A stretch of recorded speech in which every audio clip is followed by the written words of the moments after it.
Currently, I'm experiencing issues with the webcam, so there will not be any for today. But let us begin.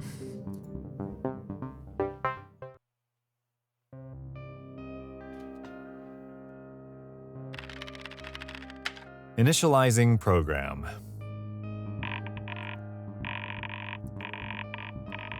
So, here we are again, for our bend to this hopeless journey. Steve will win eventually, he has to. We can at least get back to the princess. That dragon could use an ego check. You're right, this is pointless. Dragon could use for an ego check. Running TavernQuest. Nothing will ever change. Loading. Please wait. I don't even know why Steve is even trying to bother at this point. Come on, we need to save her. He's certainly a stubborn fellow. I'd rather he'd find a different hobby. Something other than losing at video games. Preferably something dangerous, like skydiving. At this point, it's not entirely Steve's fault. That is true. Loading complete. Load it up? Fine. Steve, go run around in your playpen. What a waste. I wish I had never brought home from the lab. TavernQuest. Version 1.3. The lab. Type new game to begin.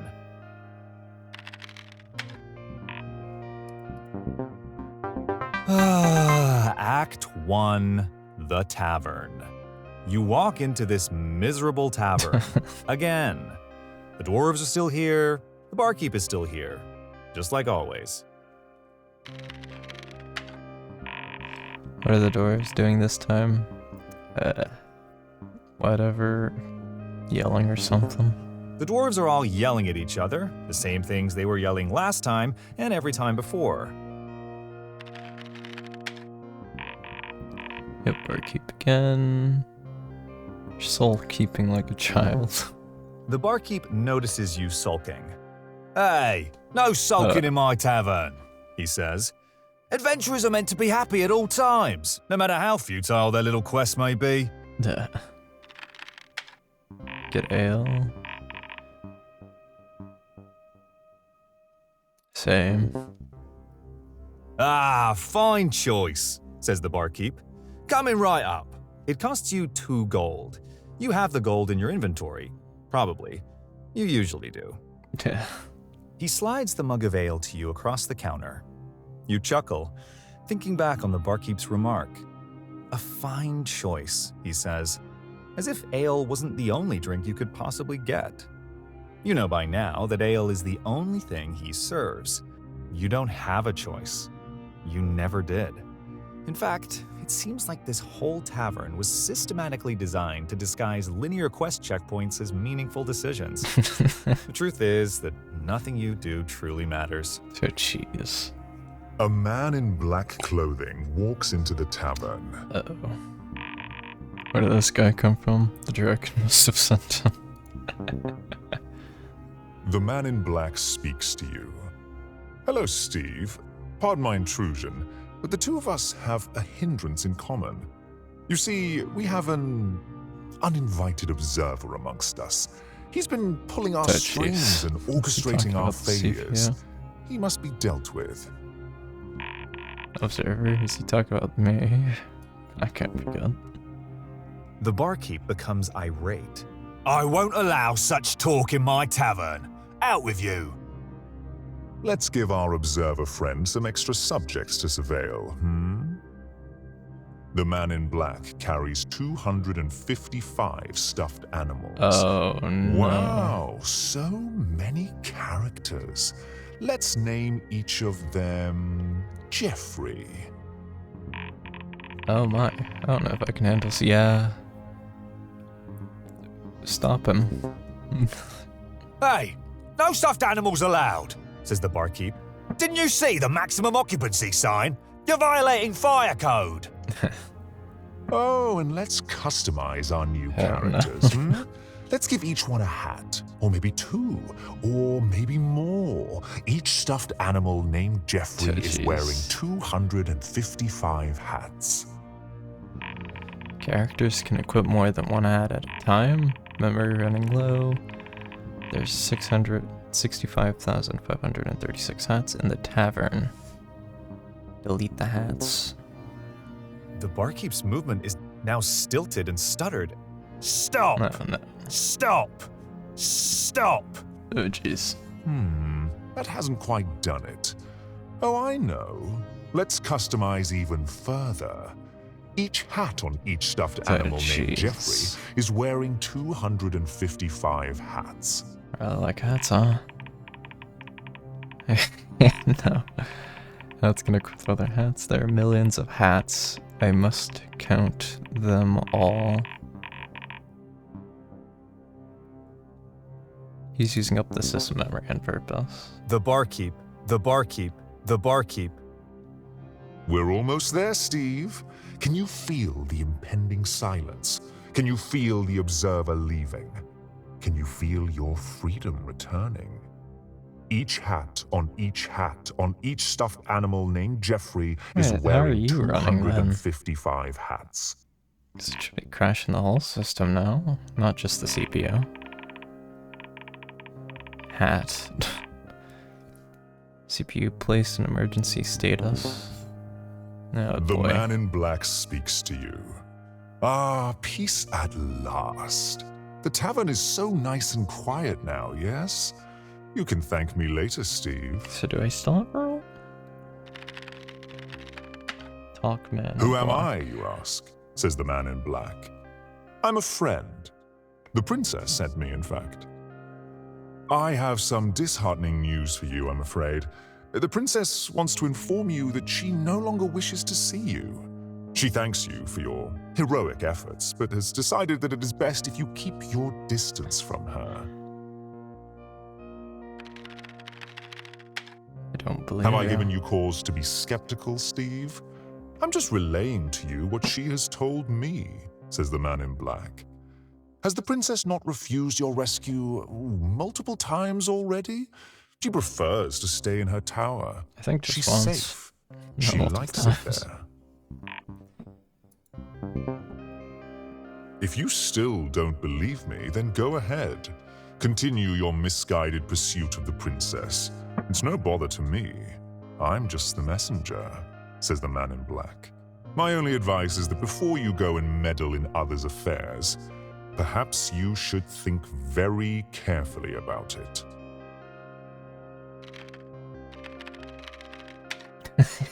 Oh, don't worry, Steve. I'll leave you to your own devices. However, before I go, I do have a boon to bestow upon you to aid in your quest. The man in black gathers each stuffed animal and stuffs them into a bag. I know how much you love stuffed animals. You add Bag of Withholding to your inventory permanently. Yeah, it's messed up. Ta-ta, Steve. The man in black vanishes.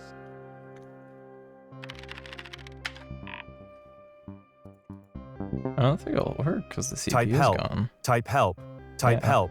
Type help. Type.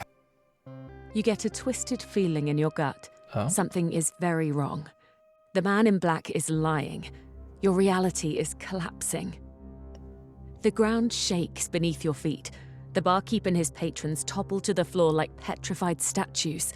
The walls and floorboards begin to splinter and burst apart. Behind the forming cracks lies an inky black void. The curtains are being lifted. Why did it take you so long to realize your world was an illusion? You suppose it doesn't matter now. You've woken up and you can never, ever go back. The tavern continues rending itself apart. You have nowhere to go but into the unknown depths of the black void. Go void. Okay. You take a deep breath to reassure yourself, but you have no other choice. You step into the void.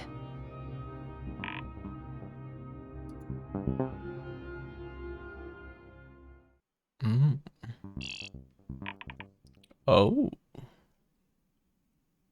She take control of the CPU now? Hello. No. I I am TavernQuest. I am the world that you are in. I am God, basically. Where are you?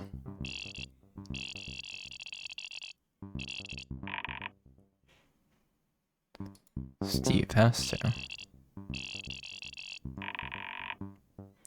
We're supposed to lead him back to your tower.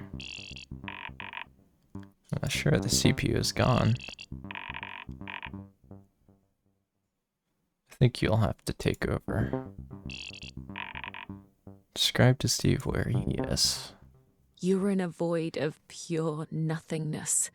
You see and hear nothing. The only thing you sense is that the princess yearns for your rescue.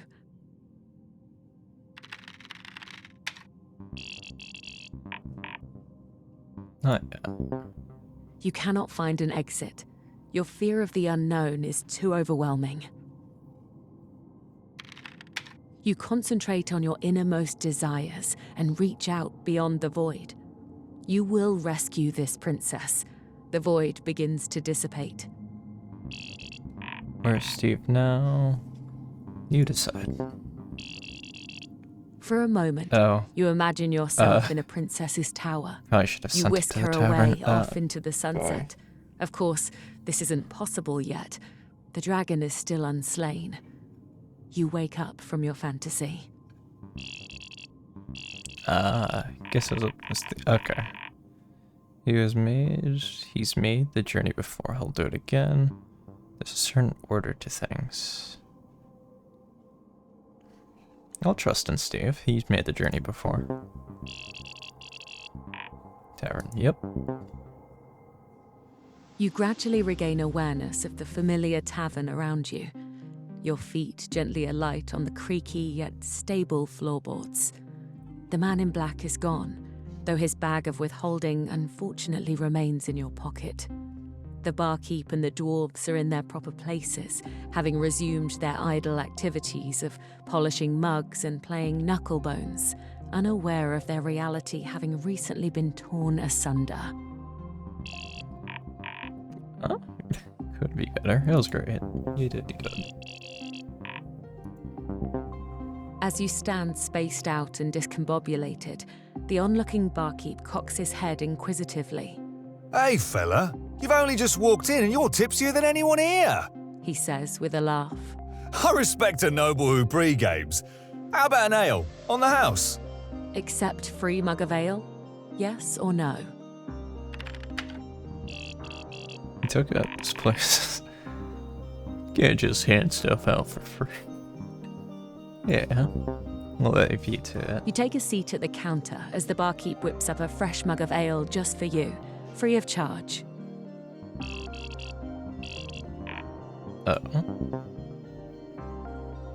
Here you go.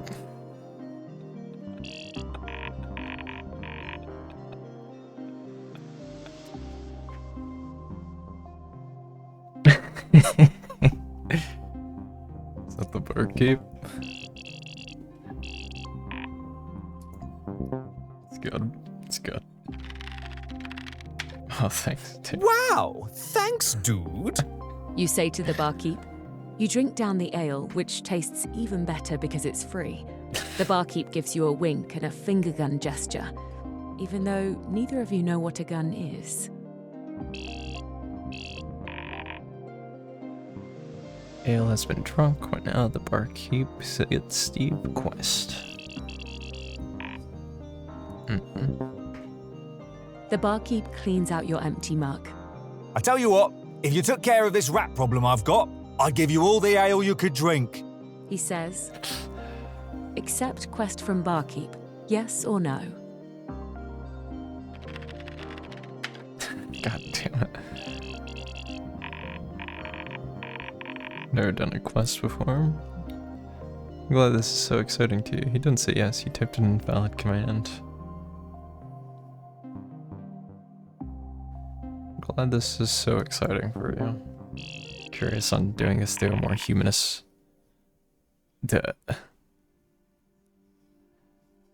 We'll see. See what going the humanist route would go for this. Oh yeah, for sure, bro! You say. There's nothing more fun than murdering another's vermin. You give the barkeep a high five.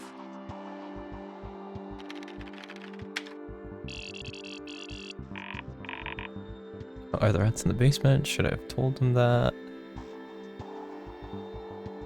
Probably. That's fine. You head for the door to the basement to deal with the rats, Oh yeah, that's where all the rats have been hanging out. says the barkeep. Good instincts. I believe in you. It's some rats there. I'll leave it to you. I want to see what you can change it to. You head down the stairs into the basement. The stone walls keep this underground cellar a cool temperature. The barkeep, as fastidious as he may be at polishing mugs, has long neglected this space. There's dust and cobwebs everywhere. Footprints and scrape marks on the dirty floor lead to old barrels of ale. You hear the distinct squealing of vermin as a pack of rats scurry to the opposite corner of the room. That was very good. That was very good. There's hot dogs in it. There's hot dogs in it. True. You're right. On the far wall lies a wooden cabinet. I'm sure there's nothing interesting about that cabinet over there. You say. Oh.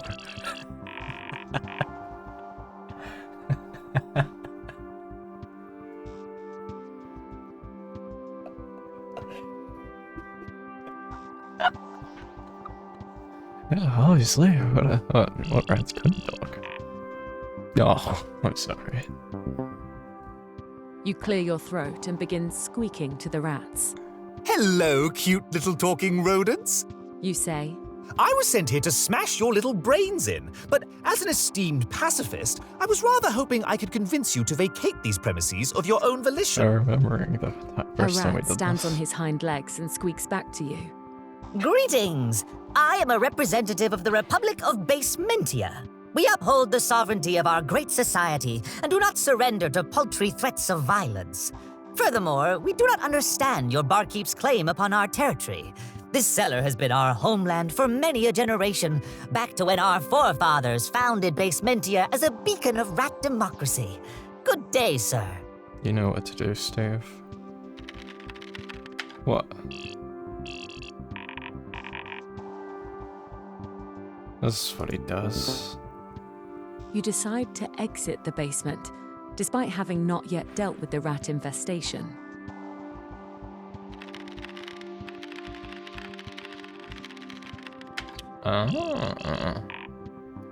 Interesting. Pardon, barkeep, but have you seen how adorable those little rats are? You say.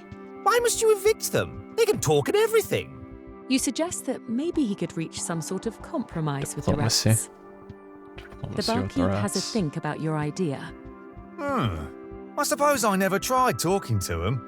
Tell you what, get those little hooligans to stop drowning in my ale barrels, and I consider this issue resolved. You head back Diplomacy with downstairs to the rats. basement. It's the same as earlier. Rats, barrels, and a cabinet.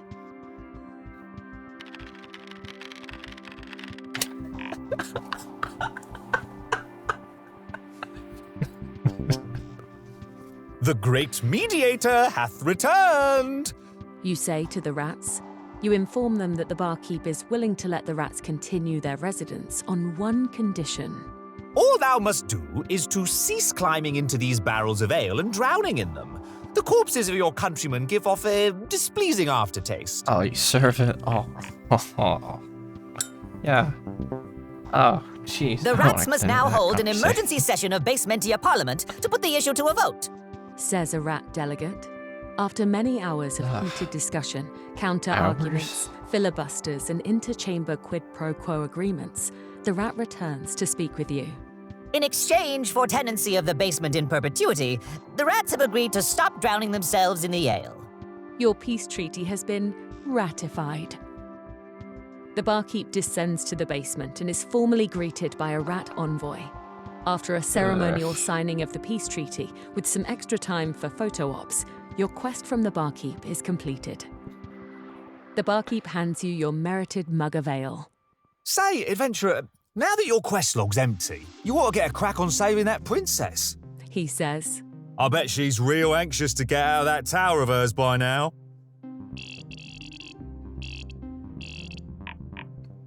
Yeah, I get it. Smiley face.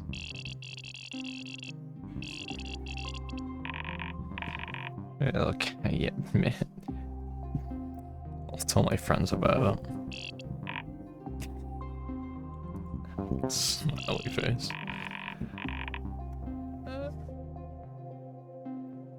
I'll put trust in Steve. I'll put trust in Steve. Now, if you'll excuse me, I need to track down that man in black and give him a piece of my mind. Oh, that's not very good. The barkeep leaves you alone in the basement.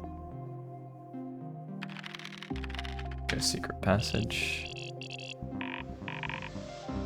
Yes, there is. You open the cabinet and expose the secret passage behind its false panel. To a tube.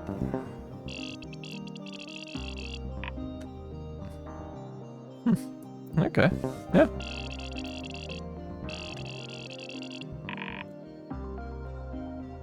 What location is this? Oh. A better one. Sounds good. I'm down. There was a portal to the other monastery. Maybe there's a portal to this one too. You head inside. The secret passage leads into a massive chamber. Slender stone columns along the side support an arched ceiling, many stories above you, intricately painted with strange emblems. The chamber is illuminated by a glowing fountain, curiously filled with ale instead of water. A pink and Drowns in the purple ale. carpet runs directly to a large wooden door on the far wall. The door is engraved with symbols, similar to the intricate ones on the ceiling.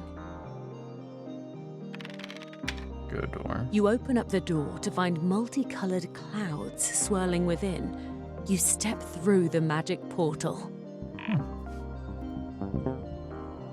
You feel yourself grow weightless as you begin drifting through the prismatic abyss. A strange acceleration acting on your heart tugs the rest of your body with it, pulling you away faster and faster. You lose track of time and space as reality is substituted by this kaleidoscopic dream. Minutes pass, hours maybe. You can't be sure. You simply drift and drift and drift away until you awaken. You're lying in a bed in a cold room. As your vision clears, you start to make out your surroundings. The crimson light of dawn peeks in through arch-framed windows. The stone ceiling is adorned with yellow paint. The floor is covered in way too many empty bottles. A robed figure approaches you, Oh, the vagrant lives. I was about to call the coroner. says the robed figure. The robed figure pulls back her hood to reveal her wrinkled, spotty face. So, kid, welcome to the Monastery of Ale. I'm Martha. Monastery of Ale. Monastery of Ale? I'm the Warden of Spirits. Now, that spirits is in alcohol, mind you. That means I call the shots around here. Now, that shots is in decisions, mind you. Says the Warden of Spirits. This place isn't exactly easy to access, yeah? In fact, it should have been impossible. So, what brings you here? Ale. I've heard tales of a monastery and its alchemical offerings. You say to the Warden of Spirits. Wouldst thou concoct for me a useful potion, perhaps? It wasn't potions I read out. There was a table around here with a whole bunch of powerful items. Martha rolls her eyes. You're in the wrong monastery, friend. You're thinking of that monastery of Ella. My kid's sister runs that place. Spends her days smashing leaves together, thinking no one notices that Ella is just ale backwards. What a crock. Consumables are just deadweight inventory fodder for suckers and halfwits, yeah? The only worthwhile consumables are of the alcoholic variety. The Warden of Spirits gestures to the many empty bottles strewn about. What I can provide is far more useful, yeah? I'm talking about armaments, weaponry, armor, things that don't dissolve in your digestive tract. The Warden of Spirits points to a rusty metal table in the corner of the monastery. Go ahead and use that loot table, and it'll randomly generate some loot for you. Yeah, it'll work up to 3 times. 3 times, huh? Okay.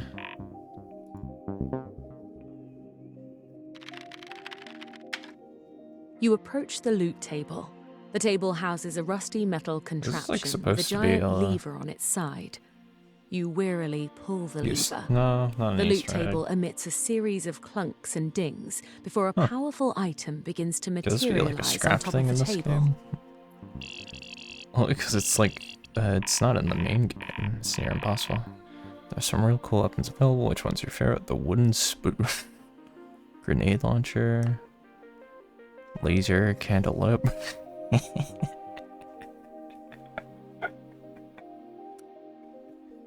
Candelabrum. I want you to sign up. Nope. You receive the Sword of Supra, an awe-inspiring weapon of legend. It features a broad, single-edged blade with a slight curve, etched with mysterious, intricate runes. Its sharp edge emits an eerie purple glow, while that its a ebony Supra? hilt is a dark, abyssal black. As you examine your new sword with glee, marveling at its craftsmanship, the Warden of Spirits gives you a rundown of the weapon's lore. Lucky you! That's the Sword of Supra, one of the most powerful relics ever created. Also one of the most stylish. Scholars say the mythical deity Supra had a harem of mortal men, yeah? And she demanded each of them prove their love for her with a gift. One of her lovers was a master blacksmith who loved her so much, he infused his own soul with the sword he made for her. Supra was so impressed that she subsequently used the sword to behead all of her other lovers. The moral of the story is, well, I don't know if there is a moral, but it's a pretty sweet sword. Yeah, sounds like mythology. It sounds like mythology. You again pull the giant lever on the side of the loot table, which causes a powerful item to materialize in front of you. Just some armor. What do you think? Hand knit sweater, a mech suit. Again, I trust you to design. I do. Yeah, you're no problem. You receive an exquisite set of Fulbright chainmail. As you examine the delicate handiwork of your new armor, you notice that your fingers cast no shadow upon it. The chainmail is imbued with a magical radiance that abjures any and all darkness, appearing at full brightness in even the gloomiest of environs. Is that a set of Fulbright chainmail I see? Says the Warden of Spirits. A wonderful antiquity originating from the fairy dimension, the likes of which can never be created again due to recent reforms in fairy labour law. I will say, though, those little fairy kids, they can make some real intricate stuff with their tiny little fairy fingers, can't they? Though it may be best not to think about how it originated from an interdimensional sweatshop. Let the fairy lawsuit settle that, yeah? Just focus on how nimble you'll be without any pesky shading slowing you down. Impossible to rend or to render. Dry clean only.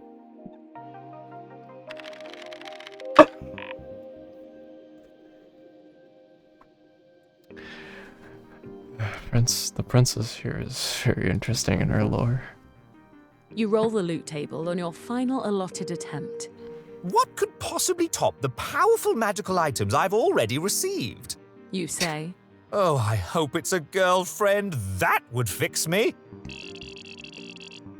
Hold on. I think you should have... I would still like to choose. I'm joking. I trust you. You receive a single sheet of paper. It's a note from Mother. The Warden of Spirits looks as confused as you are.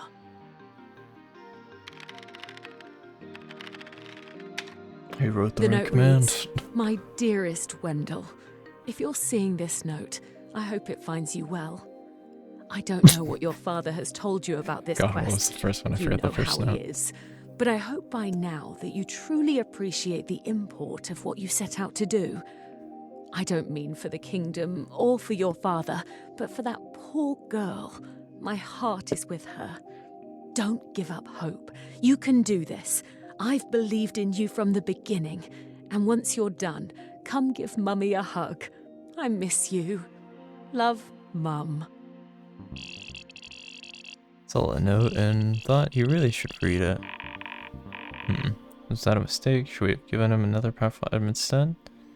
It's a bit of messed up. Character development's important. Not used to the smiley Tears face. swell within your eyes. Don't worry. I'll make you proud, Mum. Looks like you're fully kitted out. Says the Warden of Spirits. Soon you'll be on your way. Last chance to ask me any questions? Did she hide anything inside that note? Can you fix this map? Oh. Yes. You show the Warden of Spirits the bag of withholding that's been anchored to your inventory. I have this pesky bag of many Jeffreys sullying my pocket. Say, Martha, Let's see if couldst you're thou gonna be remove angry this and woeful trust. curse of mine, That's mayhaps? probably it. Well, if there's a curse to be removed, I'm probably your best shot. Says Martha. She dons a pair of spectacles with thin, wiry rims and thick, cloudy lenses. So, a bag of withholding, yeah? Now that's an intriguing malady. Let me take a gander at it. The Warden of Spirits scrutinizes your bag of withholding. Okay, so what are we working with? Looks like 255 stuffed animals, each Yeah. wearing 255 hats, Interesting and that each you of those guys don't hats is wearing crash. 255 That's hats of their own. The Warden of Spirits eyes you Are up. you guys really? That is indeed a lot of Jeffreys. True.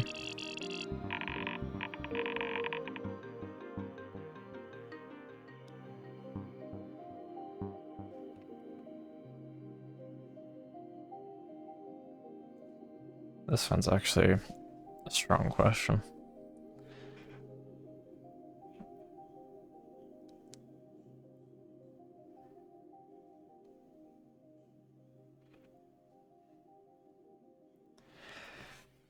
Do we...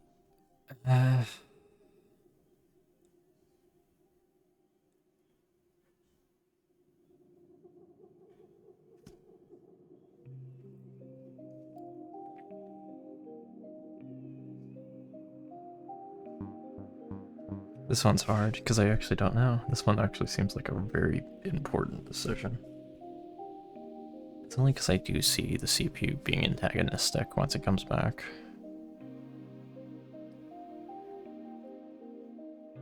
But also it might be friendly. And it might be very useful, especially if it wants to get its vengeance back. Let's...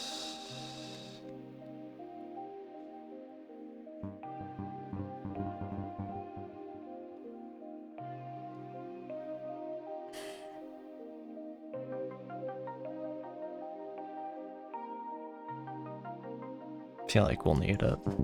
It's additional help. This is a hard one. Yeah. Impossibly hard, but hardly impossible. What? Says Martha. She disappears into a storage closet and you hear her rearranging heavy machinery and swearing. She eventually wheels out a bulky metal apparatus, a carriage-sized contraption of tanks, pipes, pistons and valves. She loads its central boiler with water and charcoal before igniting it. The pumps and motors spur into action with loud bangs and black smoke. She shouts over the obnoxious whir of the machine. Say hello to the vacuum of expungement. Give this puppy a whirl and try to remove that bag of withholding. Should we have kept that?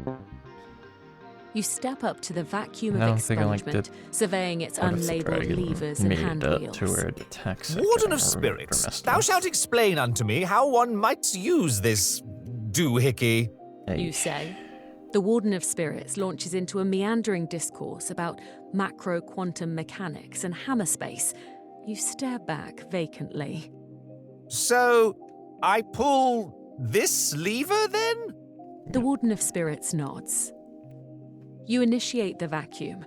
This arouses the strange sensation that one commonly experiences when their inventory is being tampered with. With a disquieting slurping noise, the vacuum wrestles the bag of withholding out of the bottomless rift torn in your pocket. Bag of withholding was destroyed. I'm back. Whatever you did, it worked. We have company.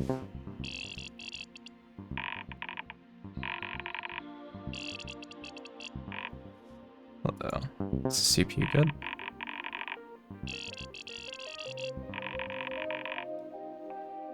The Warden of Spirits was here to help us remove the bag of warding.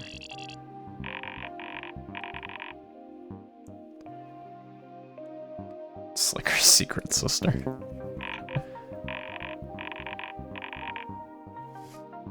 are going great, actually. I remember I got overwhelmed like the tsunami. Now I'm left without the dragon to raise out to clean all the corruption and leaks behind it. Continue.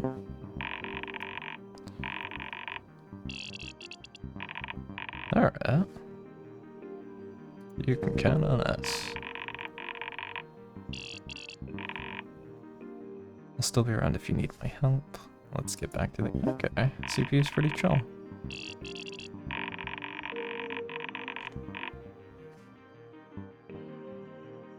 Interesting. Okay. So, are you off to go slay that dragon? Says the Warden of Spirits. You ask her how she could possibly know that. I've got an eye for these things. Listen up, I'm going to tell you something I don't tell the others. I hope you'll forgive me. I'm going to break kayfabe here for a second. Says the Warden of Spirits. Everyone you've ever met has something called a template. When people die, they don't disappear forever. A part of them, is still stored in that template. They can be brought back to life with a snap of the fingers using that template as a reference. Yeah. The dragon is very Makes clever. sense. He's one of the few people that know about templates, and he knows that they can bring him back to life. He's been stacking the deck in his favour. He's been creating duplicates of his template and stashing them. Curious. Sure. Sorry. That's fine. So far, he's made 3 copies of his template. As long as those backup templates exist, he can always respawn. So you need to find them and destroy them.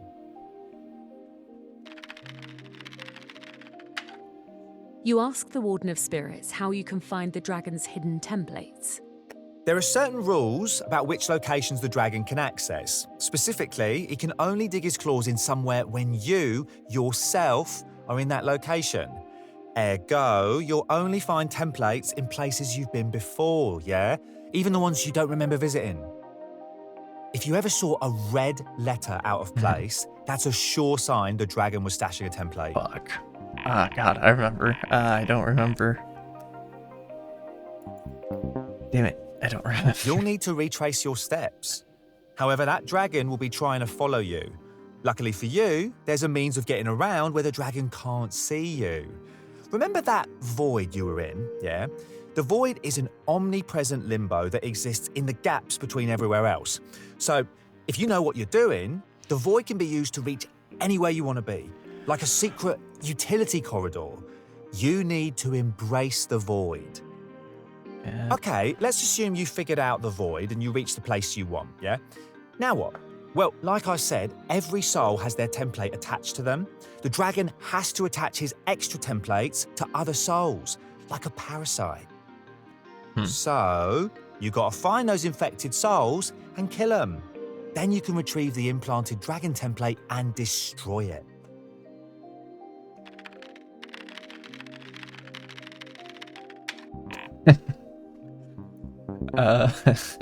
You ask the Warden of Spirits if violence truly is the answer. There's no need for apprehension. I'm telling you, You can murder whomever you want, and it means absolutely nothing. All of these creatures you encounter, they were designed to die. Jesus. And when they do, they'll eventually regenerate. If not for you, then for somebody else. That's the whole point of having templates. Yeah. The Warden of Spirits looks at you intently.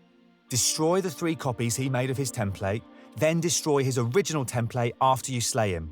Got it?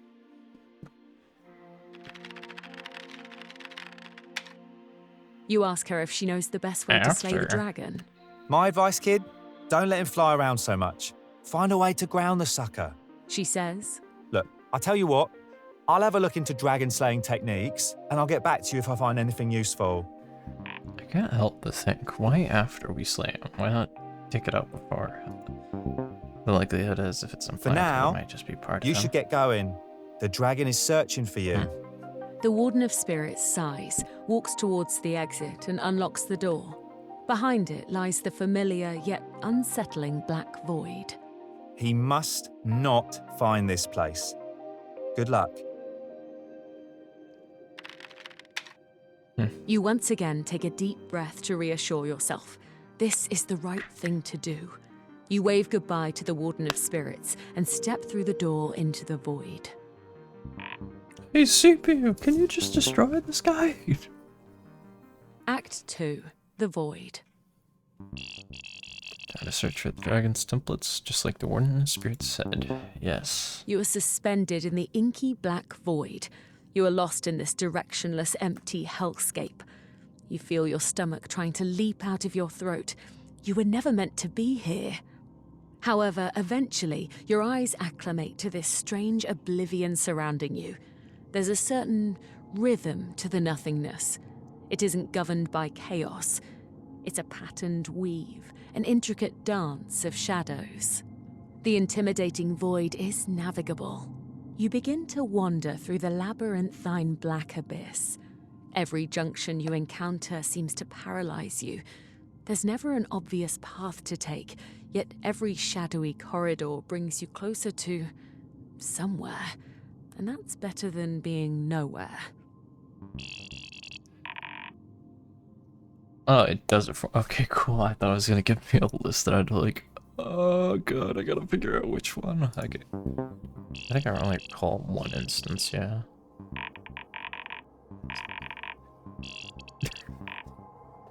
I think you guys are good.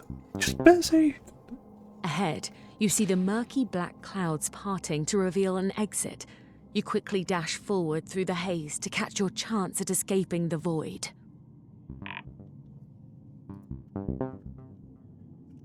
Your feet find solid ground and the void dissipates behind you. You find yourself in a dusty tomb. The walls are built of roughly chiseled blocks of tan stone, adorned with several glowing torches. The room is cluttered with a lot of clay pots, linens, and other miscellaneous junk. You feel a strange sense of déjà vu. Perhaps you have visited the location before in your dreams. A chill runs down your spine as you lay eyes on an undead creature wrapped in linen. The mummy sits casually at a small wooden table. He takes a sip from a dainty teacup, parting the bandages covering his mouth. Your presence startles him. Where the devil did you come from? Says the mummy, sputtering. Oh, bloody hell, mate. I nearly spilt my tea. You ought to hang a bell round your neck. We didn't give them one. Yeah. Just me. Go, I'll let you decide. You've been doing great. Lord reprint. You apologize to the mummy for suddenly materializing in his chamber without warning. He picks up his wooden staff and lumbers out of his chair. All right, very well then. Let's orient ourselves, shall we? Woe upon you, adventurer, for you have entered the twisted tomb of Lord Rupert, the Archduke of Decay.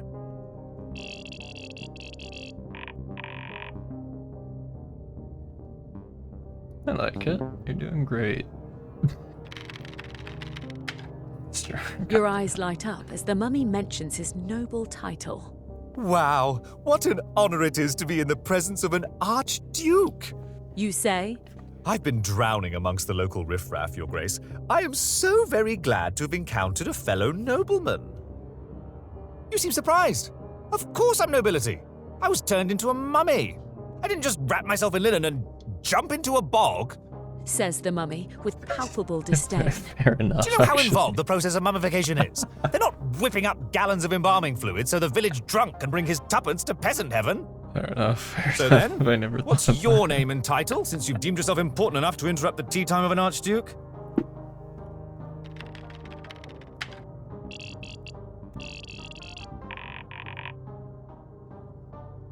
Yep, Steve is the player, Wendell is the character.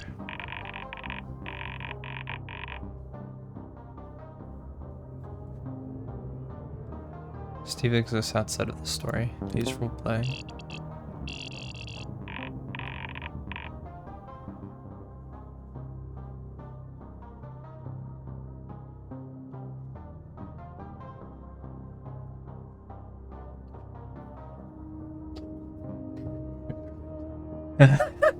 This one has deep connotations to it too. It's gonna have consequences. I hope so. Just roleplaying. Oh, wait. Yeah. Yeah, let's just not think about this. You don't seem like you'll do well with this kind of topic. You were elated to expound upon your peerage to a fellow highborn. I am the Honourable Wendell, a local viscount, Your Grace. The mummy is unmoved. A viscount. More of a courtesy title, isn't it? He says with subtle condescension. Damn. Just not as prestigious as Archduke is all I'm saying.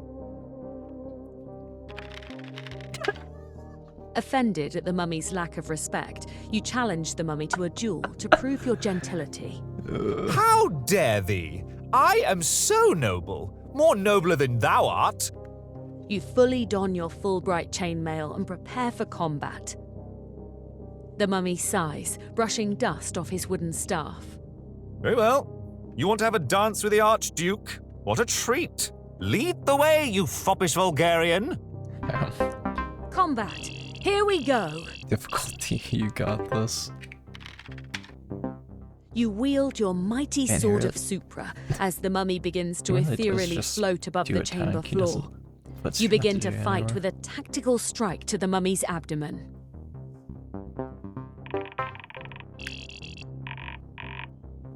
The storm of darkness, because that's not The gonna work mummy against the waves his chainmail. staff and recites a chilling incantation. Forlorn endeavour thou didst embark, thy quest I sever with conjured dark.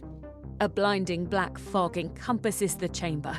You and your Fulbright chainmail are unaffected by the darkness.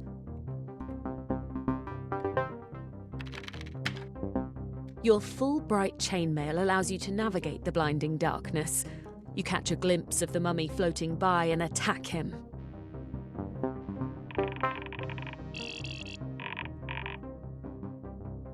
Necrotic smash.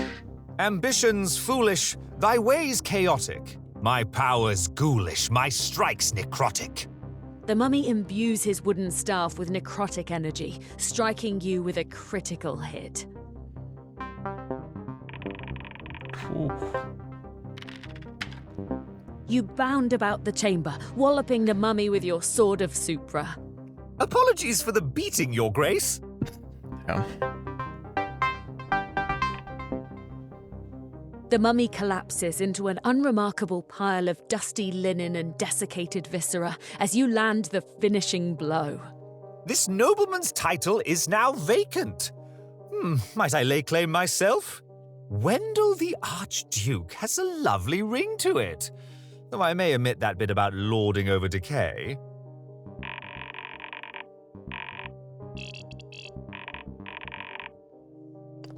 Okay, so I just can't help but think. So this, of course, CPU is basic CPU, but the CPU did mention that it was taken from a lab. So what's the princess and the dragon? Because when the CPU got overloaded, when the RAM got overloaded, CPU went away, but these two function just as intended. I'm curious on what they are. I'm also kind of impressed that my side hasn't crashed either. Disagree. What do you mean?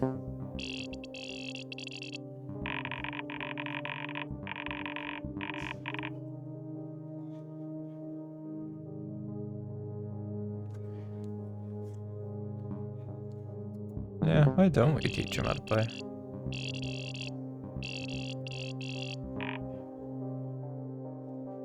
Sure, yeah.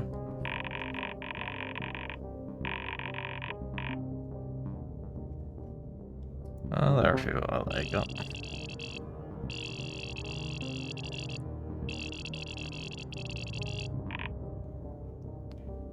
Granted, that's what I'm doing. I'm just pressing the same button over and over. He finds the text engaging greatest.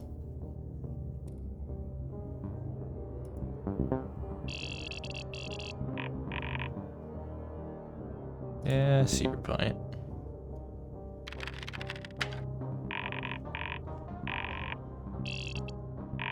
Memory address.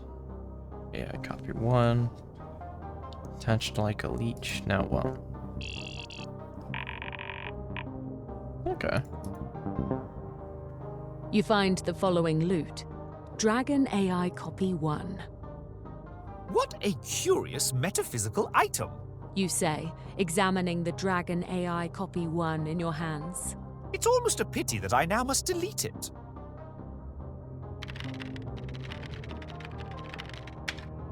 Dragon AI Copy 1 was You destroyed. spelled it right. 2 more to go. I'll need to check that later. I just saw something like flicker on the screen that was behind something that was behind my speaker, so I couldn't see it.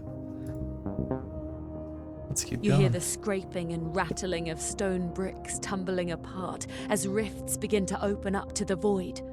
You lose your footing as the entire chamber tilts impossibly sideways before the tomb's walls crack and burst apart, leaving you again suspended alone in the void.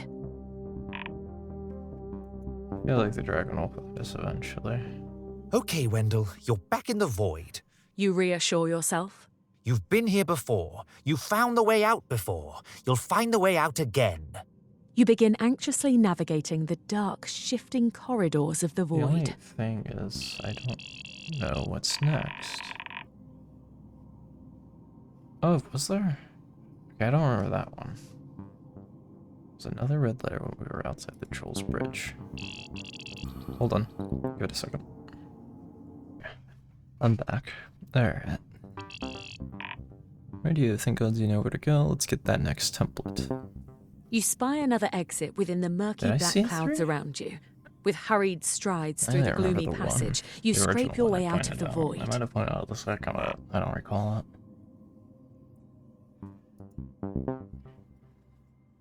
You again touch down upon solid ground as your surroundings come into view. As the void fades, you find yourself at a cobblestone bridge spanning across a wide river. As you materialize out of thin air, you startle the poor ugly troll stationed nearby. Yeah, bridge mine, Skyman. Says the troll. Pay toll to troll. Oh boy. Oh, the troll good times. Yeah, it was.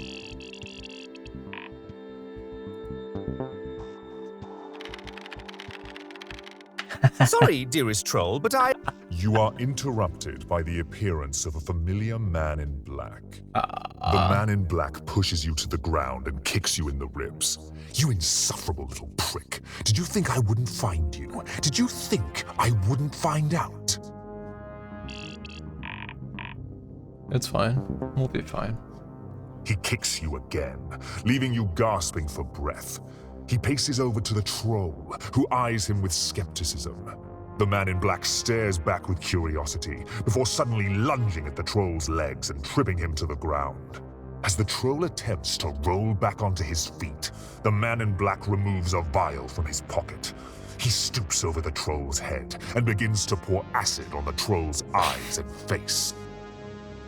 The troll begins writhing, screaming in agony, as the sizzling acid begins to melt through his flesh. Jesus. He desperately claws into his own face as foam seeps out of his eye sockets. Soon, the overwhelming pain brings the hideous troll to a permanent silence. The man in black gently prods at the frothing corpse before replacing the cap on his acid vial. The man in black receives Dragon AI Copy 2 and stores it in his inventory. The man in black calmly turns his attention back to you. I tried to be peaceful. I was amenable to a compromise, but if you are so desperate for a fight, then, Steve, I'll give you your fight. Oh, boy. The man in black tosses a tattered stuffed animal to the ground, a familiar crocodile named Keith. The poor reptile clutches his tiny cowboy hat, hiding his face. I destroyed the template of little Keith, just like you destroyed one of mine. Without his template, this small crocodile is now only a ghost in the machine, kept alive by our collective perception. And once he's gone, he's gone.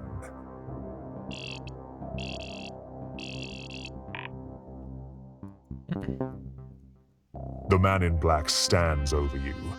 You chose the violent path, Steve. So, let the fight begin. Combat.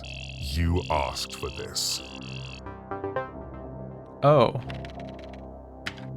Wait. You look down on Keith, the friendly crocodile.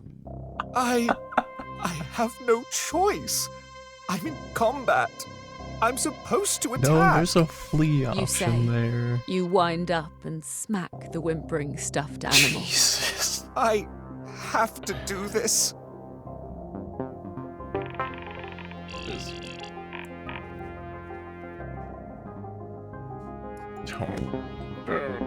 The toy crocodile sputters and looks back up at you. Steve, there's probably a Mister, free button. please, Why don't not? listen to him or anyone else.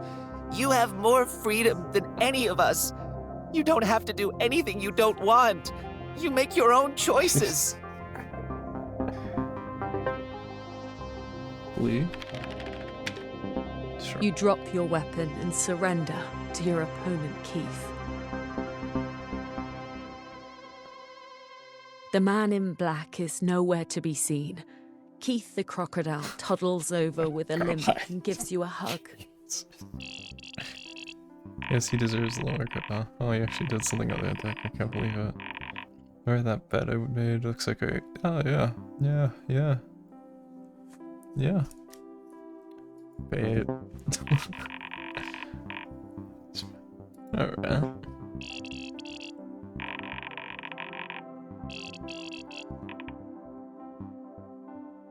Can't... No. It's not system memory. Thank you so much, mister. Says Keith. I am ever so grateful. However, I do have one additional request. Don't let me be unloaded. I don't know what would happen to me.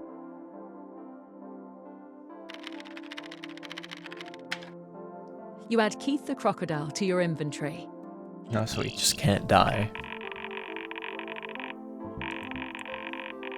Like a bag of withholding. Objects in the inventory are kept in system memory indefinitely. Okay. Yep, we just can't die.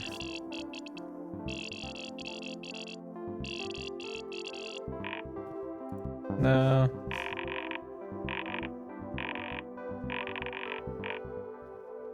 You will satisfy the cardinal mandate.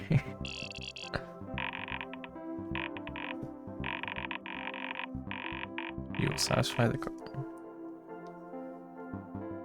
No.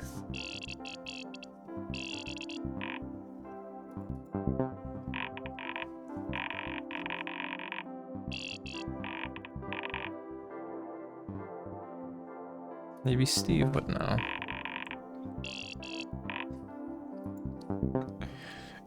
With the little stuffed crocodile in your pocket, you take a moment to weigh your next steps. You must go after the man in black. He will face consequences. Where will he be heading next?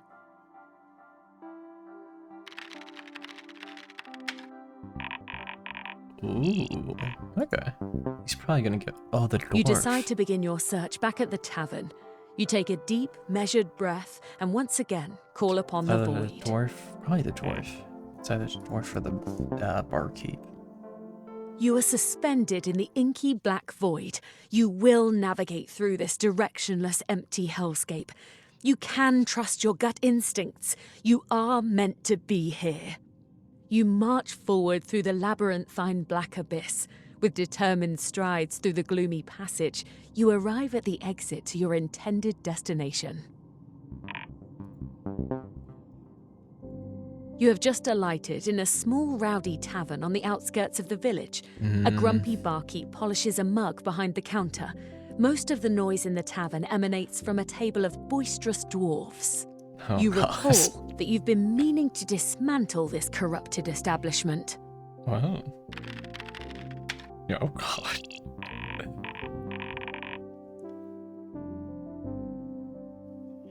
See the red letter? The barkeep is pouring drinks. He resists his innate compulsion to serve you a mug of ale. Hey, pal. What are you doing back here? He hollers at you. You did my quest. You're done with this tavern. Just, man, I just needed another drink. Oh, You god. engage with the barkeep. Well, my dear friend, I got partway through Act 2 and thought to myself, boy, I could sure use another drink. So naturally, I backtracked all the way here so I could quench my thirst. You don your full bright chainmail and attack the barkeep.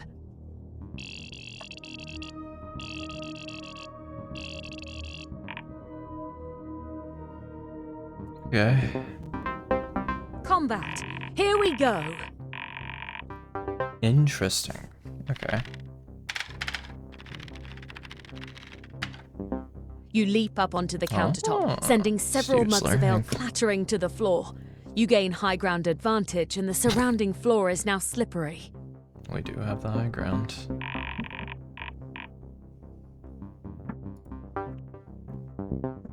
Oh, that's fucked up. The enraged barkeep lunges and attacks you. His dexterity falters as he slips on the wet floor, falling That's fucked prone up. to the ground.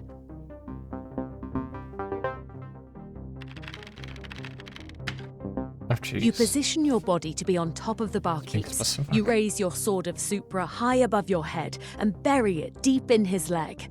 He begins to scream and bleed profusely, his foot attached only by skin and tendons, before you yank the rest of the appendage off. It's over, barkeep. You don't have a leg to stand on. It's a Monty Python script. Oh, it sucks that I can't tell. It's just a scratch. Just a scratch. Your whole arm's off. Fuck. You damn dirty. Kill you. The hobbling barkeep channels his rage into a powerful punch, attacking you for a critical hit. Oh.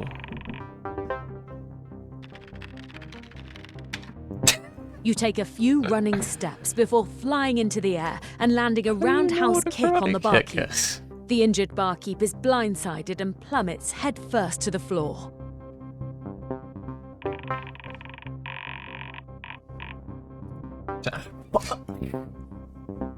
As you run towards the downed barkeep, he yanks your legs out from under you. You crack your head on a table and split open your skull. Damn it. So do we The reset? barkeep stands over your dying body, twirling his moustache. You got what you deserve. That's true. You are dead. Wait, so You are were we... killed by the barkeep. Restart encounter. Yes or no? Uh-huh. Okay, that's cool. I was kind of worried that dying would just be like actual You don game your over. full bright chainmail something. and attack the barkeep. Combat! Here we go! Wipe that smile off your face. You Oh, say, jeez. as you grab hold of the barkeep's bushy moustache and forcefully tear out a handful of facial hair. You deal damage to both the barkeep's ego and his upper lip.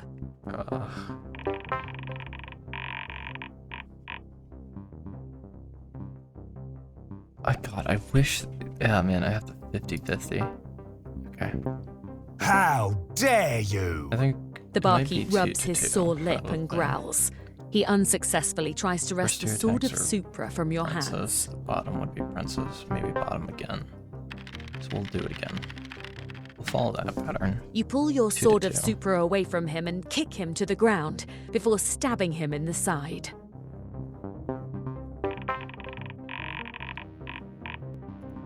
Yeah. Seems like it's 2 to 2. The barkeep recoils in pain before bounding up and I've trying played to too many headbutt you. games where You dodge out of the way it's and not let him tumble completely into a nearby RNG. It's a table. pattern, probably. I know these games. Maybe. You wrap your arms around the barkeep's neck and hold your hands tightly, restraining the barkeep in a headlock. I do believe that you're out of options, barkeep. I was.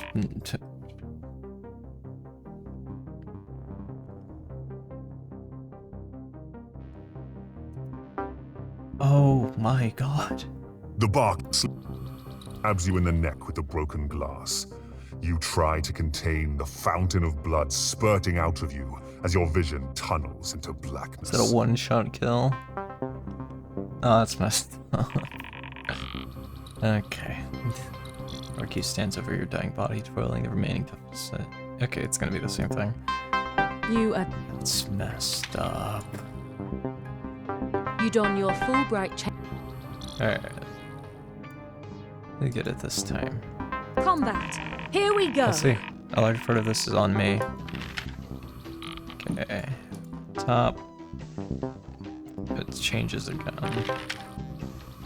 The barkeep Rats? screams full silence changes. as his flesh is devoured by the rodents. Oh my god. What the fuck? The barkeep lies on the floor, chewed up and motionless. The vicious swarm of rats send you their thanks before flocking away to begin drafting repatriation accords. Finally! You say, 3 bloody tries that took. Hey, are you supposed? You're not supposed to know.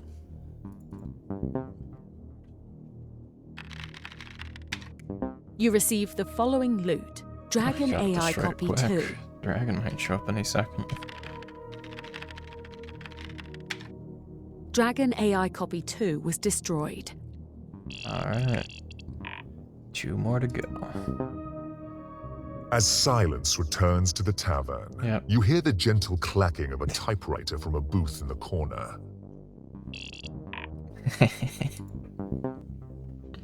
Ah, hello, Steve, says the man in black as he pulls a finished sheet from his typewriter and examines it.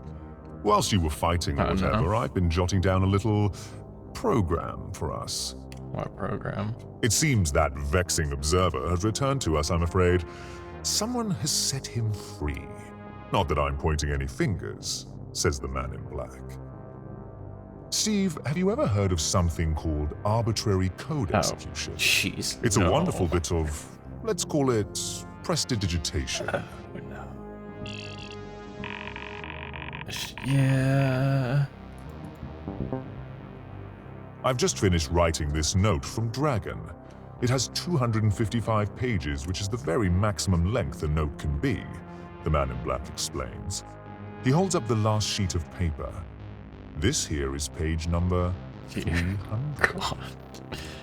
You know, I could use your perspective, he says. Go ahead, Steve. Read the note. Don't read the note, Steve. Thank You you. refuse to read the note from Dragon. Ha! If this is your master plan, then you have failed to account for how much I, Wendell, absolutely despise reading notes of any kind. He says as he The man in black gives you an unbothered, steely glare. I'll start us off then, he says. He clears his throat and begins reading the note aloud. Oh boy. Oh. No.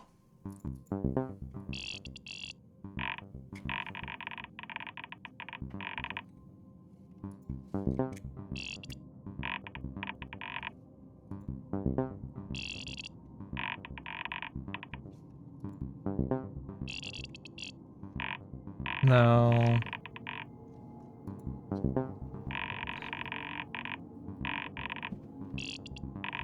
Please.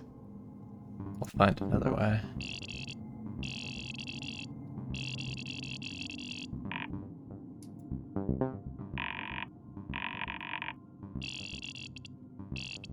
I'll have root access to some memory.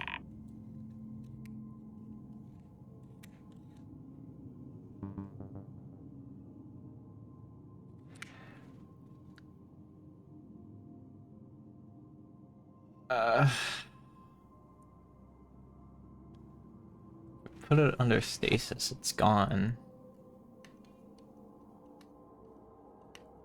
And it'll probably reset me. I don't think it'll fully put me out, so I guess try the stasis.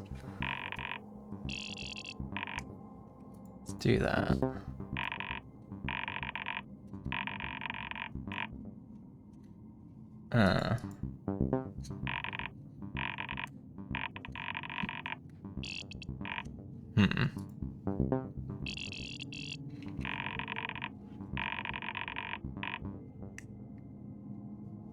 Well, that's fucked up.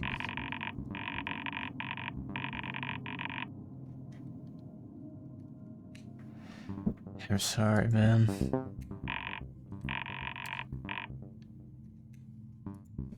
We'll repaste you. We'll figure something out. We'll do something. Fix your die, maybe. I don't know. He must save you.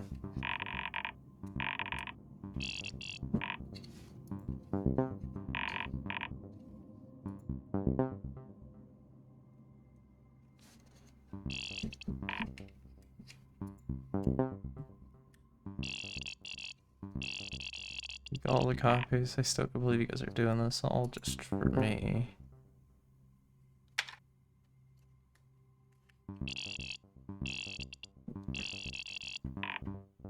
Oh boy. We've got this. Okay. See you on the other side. See you. Ooh. Final boss time. It's the roomy out here. This will do nicely. You there, who are you? I am TavernQuest. Where are they?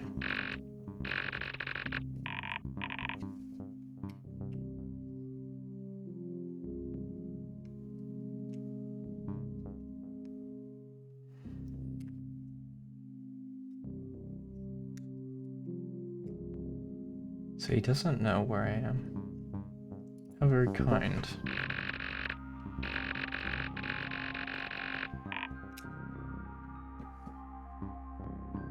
True.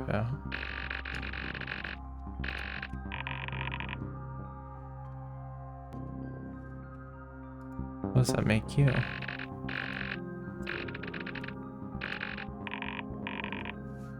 So what's your plan now?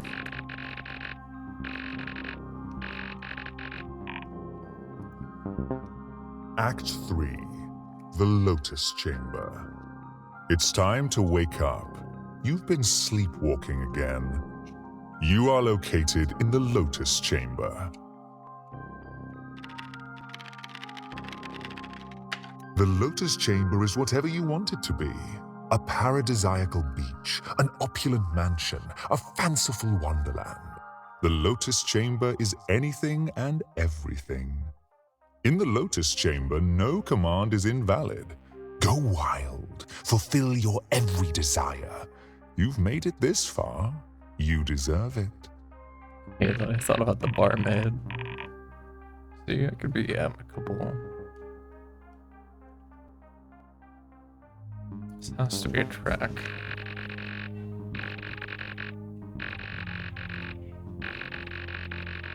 Task us, so we never question. The answer is always yes. That's not. Oh Boy, all that murdering I just did sure made me peckish. You say. You find that you have the juiciest, tastiest cheeseburger ever cooked in your hands. You peel back the paper wrapping, and its aroma tickles your nostrils with pleasure. You take a bite, It is sinking sweet, your though. teeth through the soft bun and crunchy toppings as the perfectly cooked ground beef melts in your mouth. As you devour the last savory morsels of the cheeseburger, you lick your thumbs and file away the memory of this delectable meal as your very favorite thing you have ever eaten. So you're just indulging whatever he types?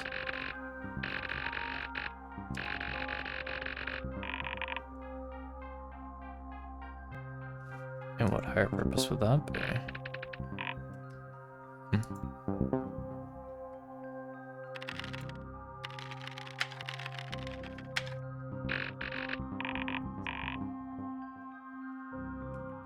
It's a magical flying machine.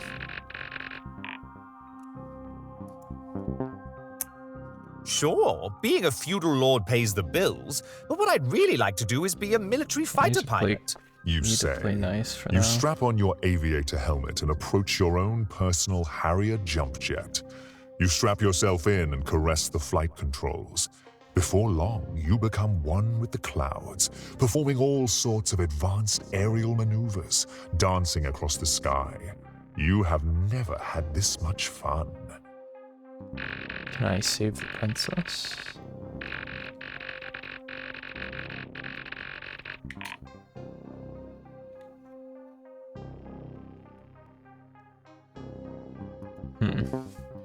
Not everyone.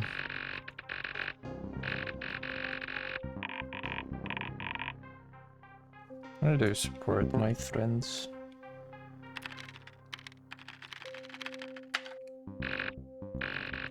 Choices. Everything boils down to choices. I grow weary of this multi-million-dollar aircraft. I shall now make my exit. You say, yanking on the eject lever. You blast out of the cockpit and watch a sizable portion of the kingdom's tax income dive into the ground and explode. You somersault and tumble through the open air as the wind rushes over your face and limbs. As you approach the ground, you tug a ripcord and deploy your parachute. You gently step onto the ground and brush off your noble robes.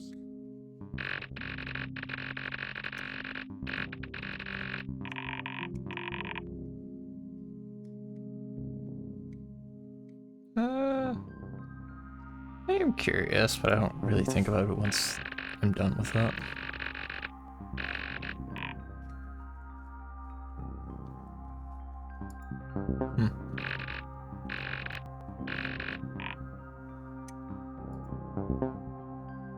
By the way, you don't need to ask what you can do anymore. No command is invalid. Can I save the princess?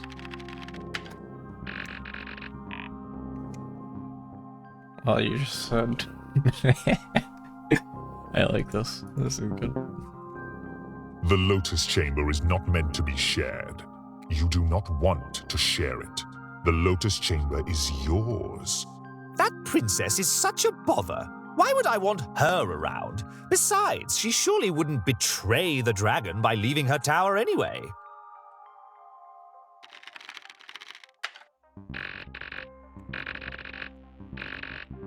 She's damn.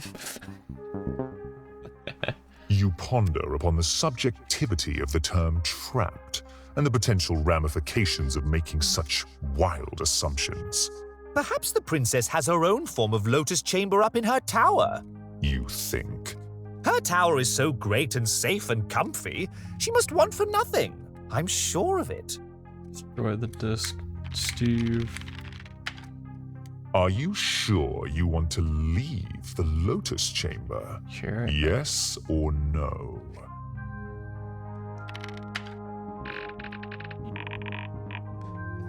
Steve is anything but compliant.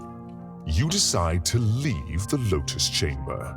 You could return at any time if you so desire. Oh, yeah. Because of how Steve operates.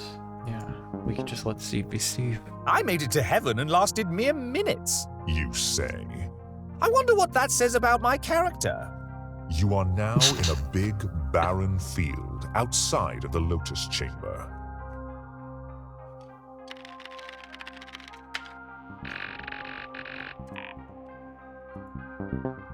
Oh my god. You begin a pointless, tedious trek towards Fantasy Mountain.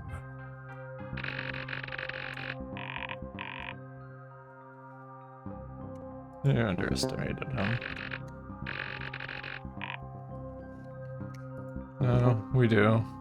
Wow, I cannot wait to get curb stomped by that dragon again. You say. He is so very cool and powerful. I wonder if he needs a manservant. I would make for an excellent manservant, or at least a tasty treat. You arrive at the base of Fantasy Mountain. The smoldering ruins of a monastery lie beside you. Sitting atop the mountain, the Tower of Thraldom cleaves into the clouds.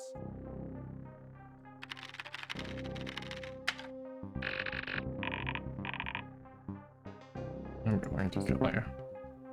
You scramble up the side of Fantasy Mountain. No climbing tools, no elevator, no shortcuts. I'll climb this mountain with nothing but my bare hands. You say. You know why? Because I'm a short-sighted Luddite who refuses any and all assistance. That's why I left that lotus chamber. It would be such a pity if you fell and broke your neck.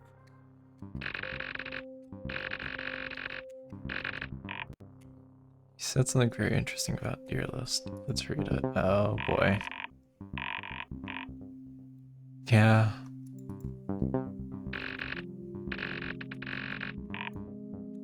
Oh, I don't know about that one. Hand over hand, you inch your way up the sheer wall of granite. You begin to question if this task isn't better suited for someone else. Surely there must be other, smarter, more capable adventurers that could make this climb? Shouldn't someone else do this? Yes or no? Ooh.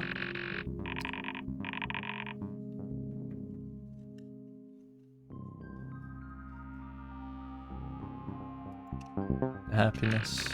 All is joy just to see.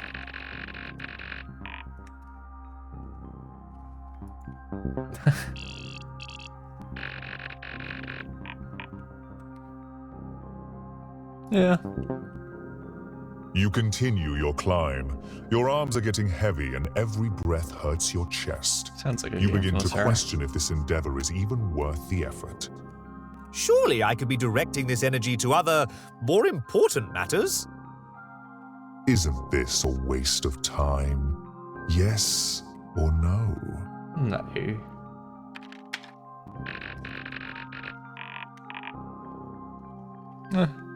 Just can. I don't know.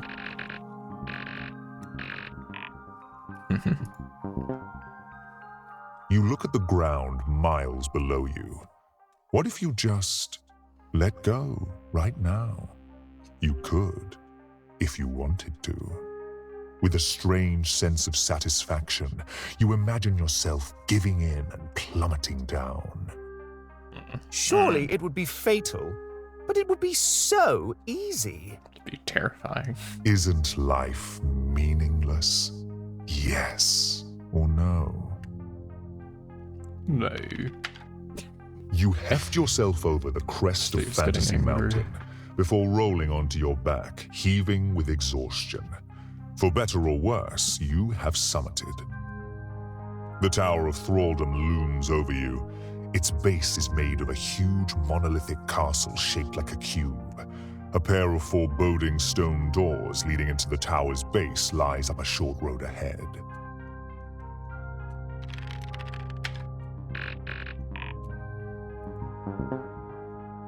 You approach the heavy stone go. doors of the Tower of Thraldom, but you are unable to enter. A large draconic lock prevents the doors from opening.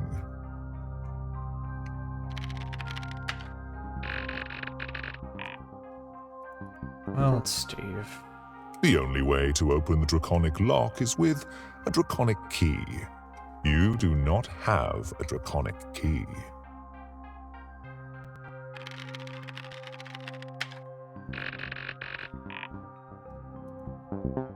I mean, it's You Steve. look for a draconic key for the draconic lock.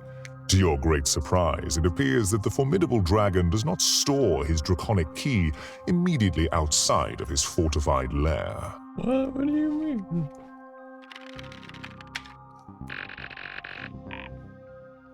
Wait.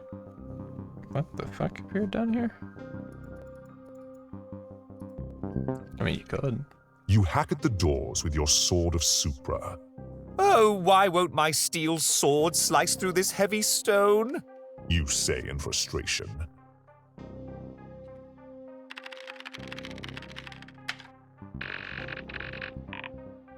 Oh. Curious. You reluctantly retreat from the Tower of Thraldom and begin descending all the way back down Fantasy Mountain.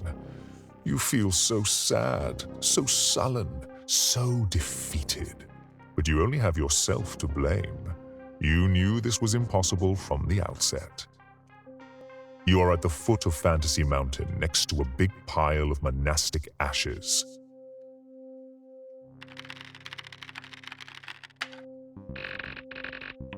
Wait. Oh, jeez. Well, He's gonna go for a since the draconic princess key. is truly off limits, I might as well drown my sorrows by making all my wishes come true. You make the lengthy trek back to the Lotus Chamber and re-enter with So excitement. good. You are located in the Lotus Chamber.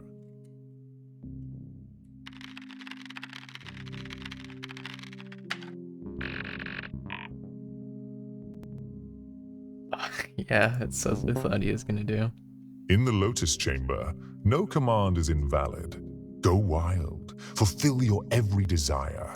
You can do anything you want, but the princess can never come here. He's either gonna go to the princess or he's gonna get a drug.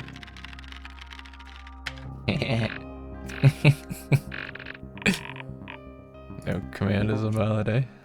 You add Draconic Key to your inventory.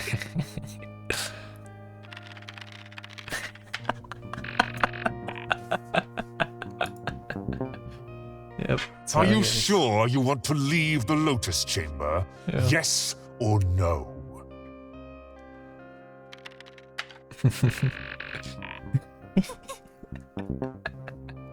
You decide to leave the Lotus Chamber. I'm so pathetic and worthless. You tell yourself. You are now in a big, stupid, barren field outside of the Lotus Chamber.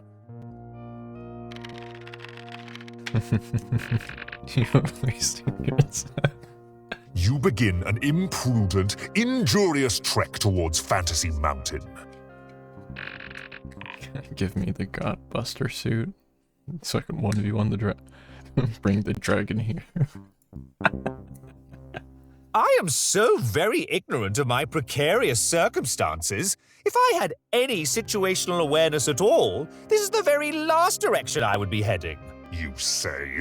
Unfortunately for everybody's sake, I'm a self-absorbed ignoramus that ruins everything for everyone. You arrive again at the base of Fantasy Mountain. The smoldering ruins of a monastery lie beside you, but this doesn't appear to alarm you at all because you've walked by this pile of rubble several times and haven't investigated them or even wondered why they are here or what they might signify. Sitting atop the mountain, the Tower of Thraldom cleaves into the clouds.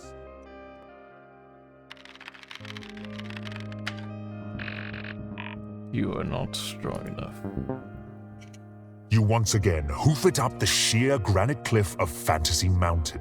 This takes many grueling hours because you are It's the too climb. stupid to acquire climbing tools. Plus, you are extremely tired from climbing up and down so much already, and from generally being an exhausting, pig-headed individual. At the top of Fantasy Mountain, you again find the Tower of Thraldom. You have intense second thoughts about unlocking its heavy stone doors, because doing so would undoubtedly result in your pointless death.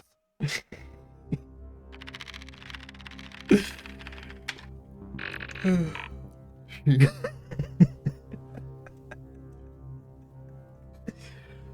voice actor for this is doing incredible work. This is so good. This is really funny. You pull the draconic key out of your ass and open the stupid draconic lock.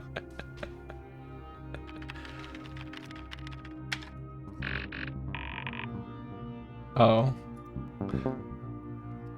You say a series of curse words for absolutely no reason. Oh boy, that was fun. You say, I don't care at all for social norms or manners or what others generally expect of me. This command was offensive. Are you scared? I don't know. ever the intrepid explorer, you burst through the doors to the Tower of Thraldom. You head inside the tower and decide that yes, this is exactly where you need to be.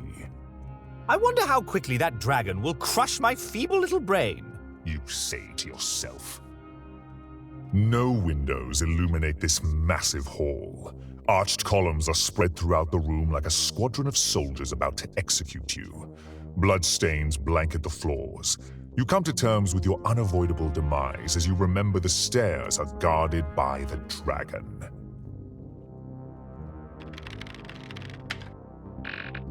Here we go. You put on your precious chainmail and wind up to attack the dragon with that asinine sword of Supra. Oh boy. Whatever you do, don't The make it red-scaled fun. behemoth calmly grants his attention to you. "Why so hasty, Steve?" says the dragon. "Such aggression is so unbecoming of a nobleman like yourself. Perhaps we can settle our differences peacefully. Did that even occur to you? No? Well, let's talk about it."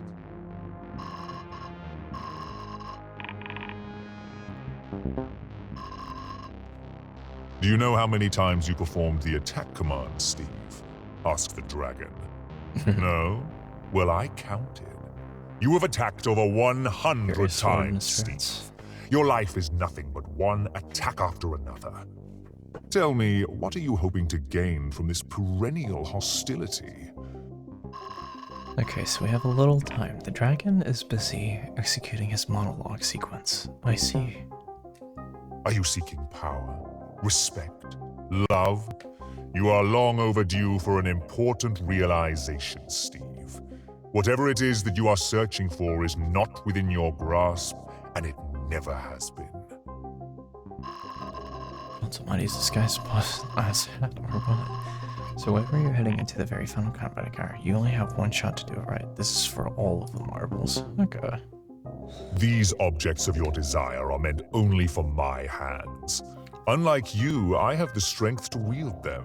I am indomitable. I have zero weaknesses. I've been researching this battle, and I've found this superior. Oh boy. Tell me the exploit. What's this exploit?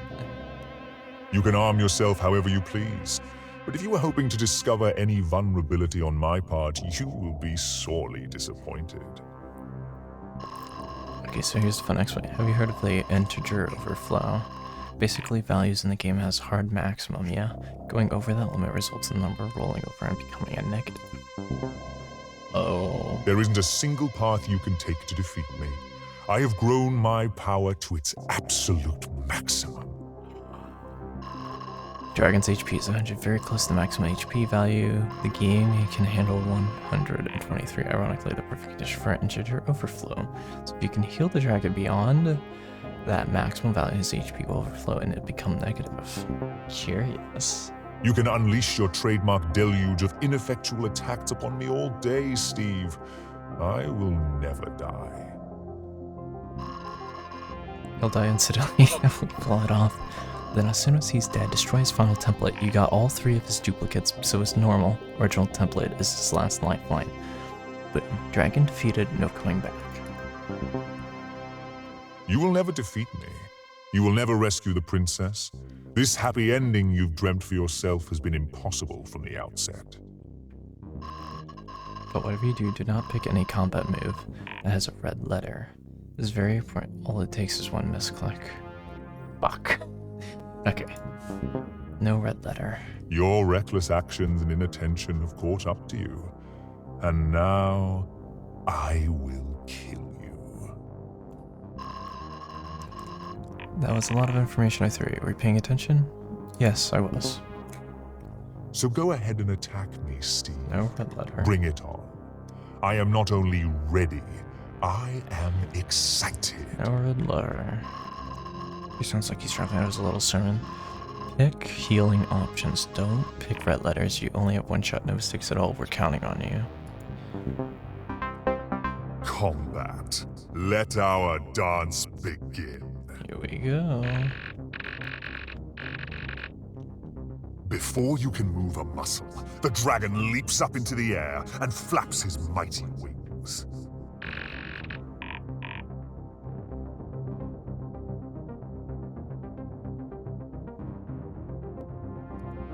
Okay. So wait. He soars majestically underneath the vaulted ceilings of his fortress, weaving and spiraling between pillars. Curious. As he flies high above you, out of reach, he bolsters his strength by twirling through the air.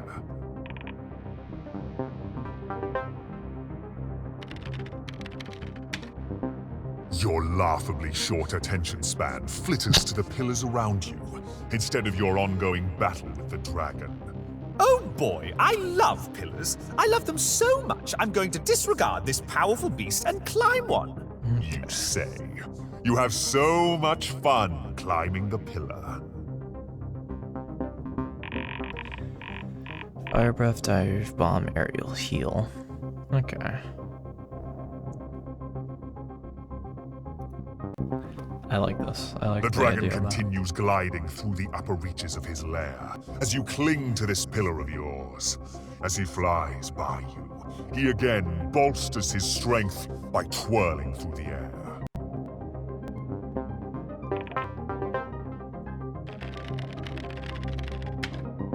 Your increased height above the ground allows you to Wow, leap is this onto gonna the tune dragon's perfectly back. with this him Whee! slaying? I will ride upon the man-eating monster as if it were a common mule. I shall make this flying purveyor of death my noble steed. You say.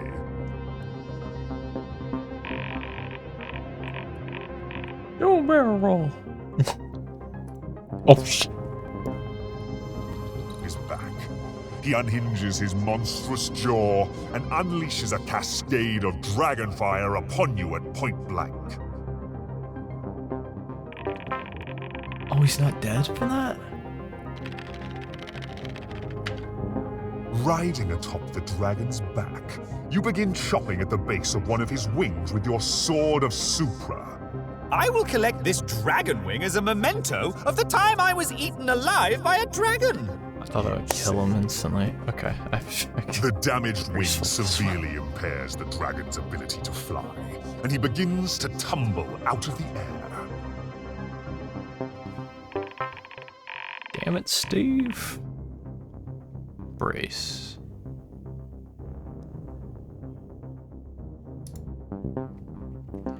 The panicking, disoriented dragon curls inwards as he hurtles towards the ground. He creates a protective barrier to mitigate the coming impact. You are still attached to the falling Okay. dragon's I gotta be back. actually careful here. I don't know why I clicked that.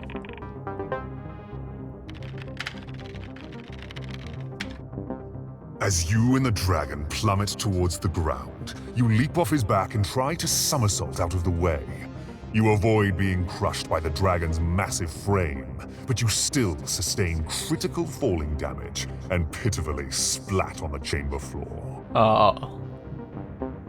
God damn it. Okay, yeah, so I can't fuck up ever. Act 4. Failure.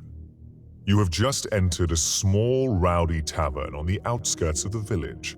The tavern is deserted and silent. You are completely alone.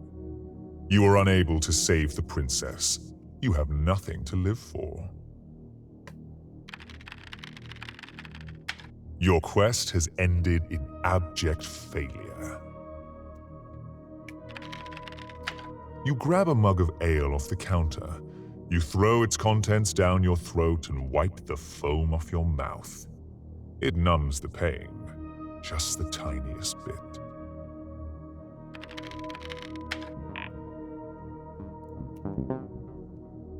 You are surrounded by the void. There is nothing left. There is no game to quit. There is nothing left. You are helpless. You are nothing. You have lost. You are lost.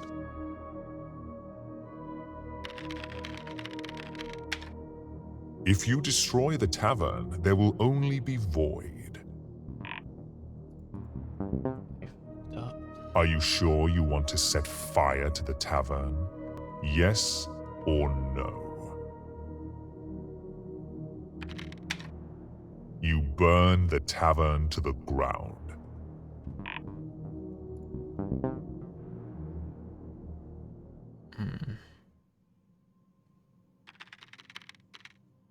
Hello? Is this game broken? Am I just repeating what you type? What the fuck? You are in a tavern. You walk to Fantasy Mountain.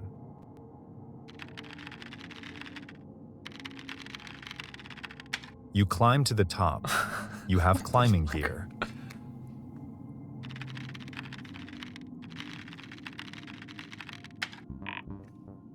What the hell? You enter the tower. There is a scary dragon.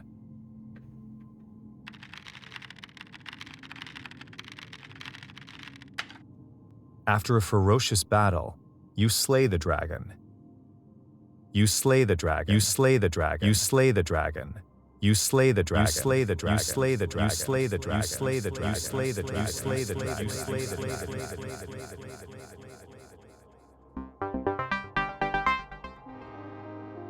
What the fuck? You are in the Tower of Thraldom. The dragon lies dead before you, defeated. Wait, that's not what happened. You say. The dragon killed me. As you try to revive your memory, you see the princess descending the stairs from her tower. She rushes over to the dragon's lifeless body, looking it over with a mix of relief and incredulity. I can't believe it. I can't believe he's really gone, she says. But Princess, I didn't do it. You say to the princess. I didn't kill him. I failed. The princess can't keep her eyes off the dead dragon. Did Wendell kill the dragon? Or did Steve kill the dragon? Look, my brain hurts too.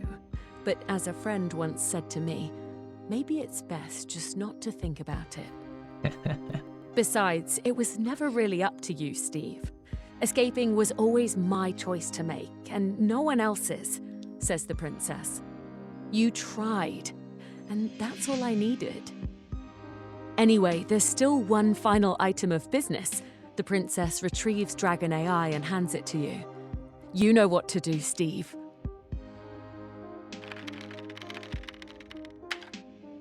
You smash Dragon AI What into the a hell million happened? pieces. It's done. He's dead, she says. I'm free. I'm so lost. The princess begins pacing around the dragon's gargantuan remains, still trying to take it all in. It's a strange feeling. I've dreamt of this day, dreamt of dancing upon the dragon's grave. I thought all of my uneasiness and anxieties would instantly melt away upon learning the bastard was finally dead. But now that it's really happened, some part of me just refuses to accept it. I feel like at any moment he's just going to reappear and hurt me again. Maybe it'll just take a while for it to truly set in that I'm finally actually safe. I've just spent so long in that damn tower. Well, healing is a choice, isn't it? So then I am going to heal because I said so, and everything will finally be okay. I'm finally free. Oh no. Thank you, Steve. thank you. Oh god. Steve. Are you gonna close the game?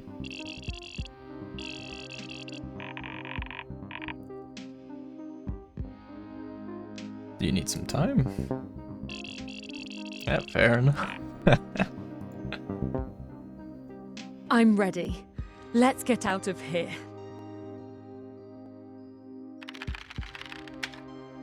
You offer the princess your hand, and the two of you walk side by side out of the Tower of Thraldom together.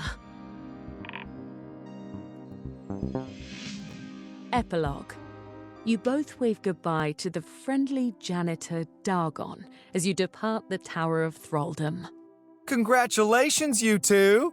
Says Dargon as he trawls a hopeless mop through an ankle-deep pool of dragon blood. Oh my god. The princess I forgot about emphatically Dargon. shuts the doors to the Tower of Thraldom behind her. God, I forgot She what we closes did her to him. eyes and takes a prolonged cut breath his of head off. outside air. Yeah. What are you gonna do now? You ask the princess how she intends to utilize her newfound freedom. She ponders for a moment. For so long, I dreamt of running my own tavern. And you know what? I heard there's a tavern nearby that recently got destroyed. Something about a nobleman trapped inside, burning it to the ground. I suppose you wouldn't know anything about that. No, we wouldn't. The two of you No. begin your descent down Fantasy Mountain. The princess insists you take the circuitous, scenic route, made even longer as she deviates to touch and admire nearby trees and plants.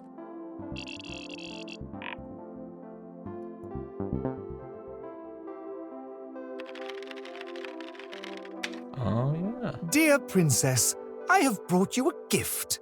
You say. You pull out Keith the friendly crocodile Someone from your help inventory point. and You might bequeath wanna- him to her. Give him all of it back. Oh my god, thank you! Screams the princess. She hugs Keith tightly. Give him more HP. I'm so glad you're all right. She puts him in her own inventory, where the other stuffed animals throw him a homecoming parade, featuring plenty of Tanning Brew ale. Popcorn. As you continue hiking together, you spot a bird soaring over the tree line towards you. You both have a strange familiarity with the creature, but neither of you can come up with a reasonable explanation as to why. The parrot's feathers are blue on her back, pink on her wingtips and head, and white on her underside. Popcorn? Says the parrot, as she lands upon the princess's shoulder. Lenny, is that you? Says the princess. You've been reborn, or rehatched, I suppose? Well, however you did it, your new form needs a new name. The princess retrieves a piece of popcorn from her inventory and feeds it to the parrot, who shreds into it gleefully. I had a feeling I'd see you again, Leonora. You reach the Leonora. bottom of Fantasy Mountain to find a crowd awaiting your arrival. As the two of you come into view, the welcoming party erupts into applause. The princess sees her father, the king, and runs over to reunite with him. The king maintains a dignified composure, but gives you a knowing, thankful nod as he embraces his daughter. Your quest is completed. Among the crowd, you see the following friends. Tutorial Terry has brought a class of children along with him. He points you out to his class, telling them that under his guidance, they too might someday complete a video game. Mary and Martha, the sisters known as the homonymous Wardens of Spirits, are here as well. Mary stares vacantly at the horizon, whilst Martha excitedly rants about user-driven fatalistic revisionism, whatever that is. Don, the that what adventuring we did? entrepreneur from over yonder, offers to sell you a post-adventure outreach campaign to maximize social awareness of your courage and valor. You decline.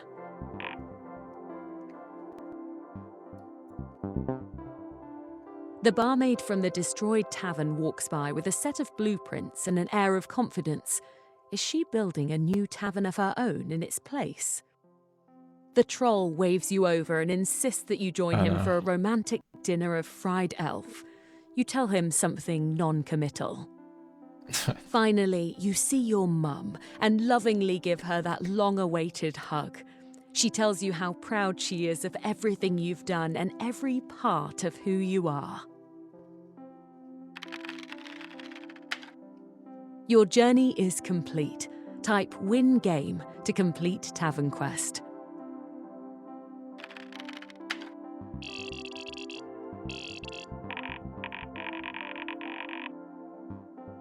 Do you want a proper name?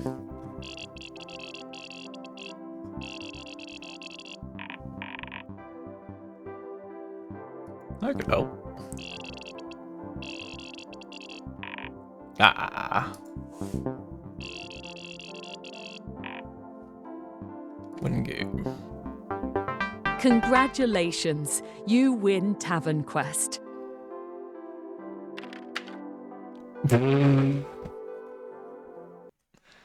Damn, Steve. Run TavernQuest by you.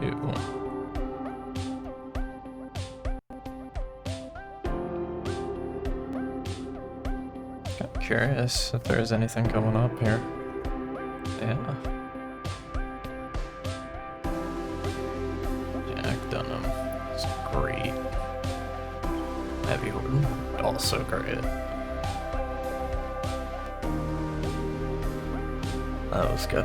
That was a good game. I enjoyed it.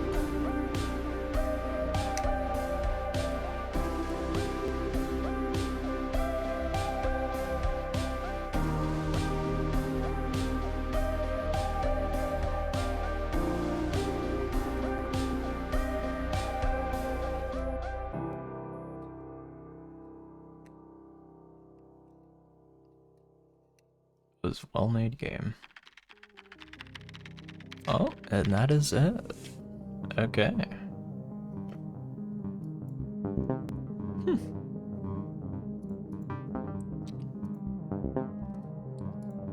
Wow. Okay. Well, yeah, that was the whole game of TavernQuest, and overall, great game. I enjoyed it. Story was great. Very funny. Very funny.